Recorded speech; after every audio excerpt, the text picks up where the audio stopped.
One of the biggest mistakes that I've made in my stock investing career cost me nearly $50,000. And today I want to share what happened with you so you don't make the same mistake that I did.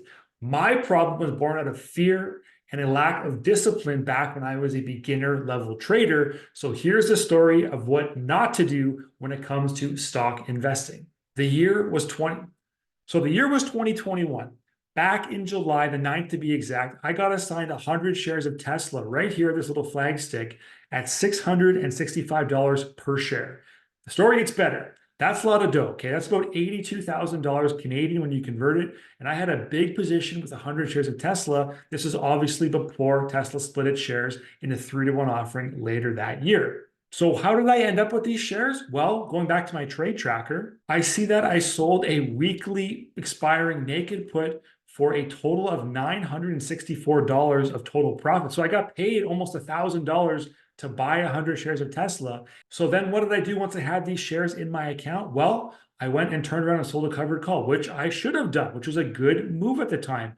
I was going to rake in $4,000, but I got a little bit nervous and closed it early for $275 total. I ended up selling the shares back to the market at a small increase of $250 so total. So my overall profit making these three quick moves on an $80,000 position was $964 for selling the put, $275 for the quick covered call and the one-day buyback, and $249 for then selling the shares in the open market. Not a bad return when you divide it by 82,460, multiply that by, let's say, you can probably do that trade 24 times in the year, times 100, times 24, like that's a 40% trade. That's pretty good. However, that amount pales in comparison to the amount I could have made had I just waited for Tesla to go on a bit of a heater. I got impatient. I got a little bit scared. Holding one position in my account was too big for my account size at the time.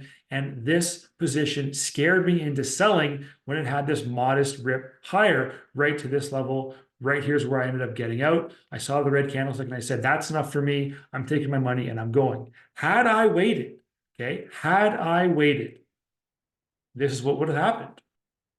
We can see Tesla's price starting to take off in an upward sloping direction. And if I just would have waited, you can see the Tesla moving higher and higher into October, into November. If you keep going a little bit, the bars kind of fade off at the end of October there. In early November, they tap out around that $425 mark, which back then, before the 3-to-1 split, right, that would have made an adjusted price for Tesla.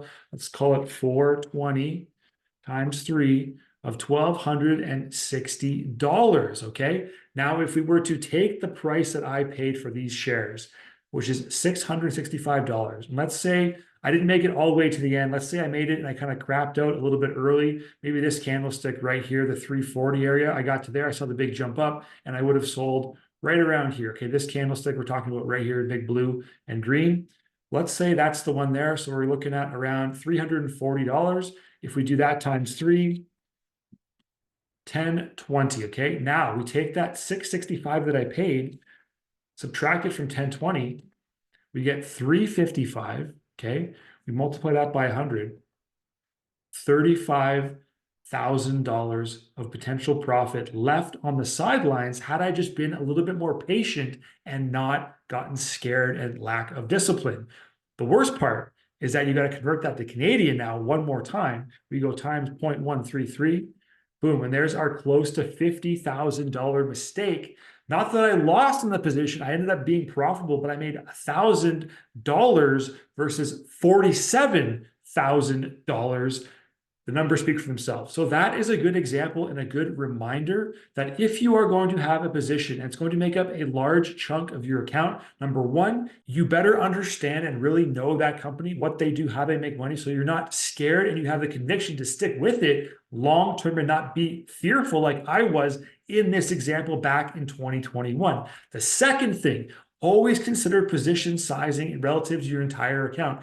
Do you want to have one trade represent 25, 30, 40, 50% of your account? Probably not. You probably want to go a little bit more risk adverse than that, but it is up to you. Do your own due diligence. Just understand that you can go ahead and size up when you want to, but the risk goes up along with it.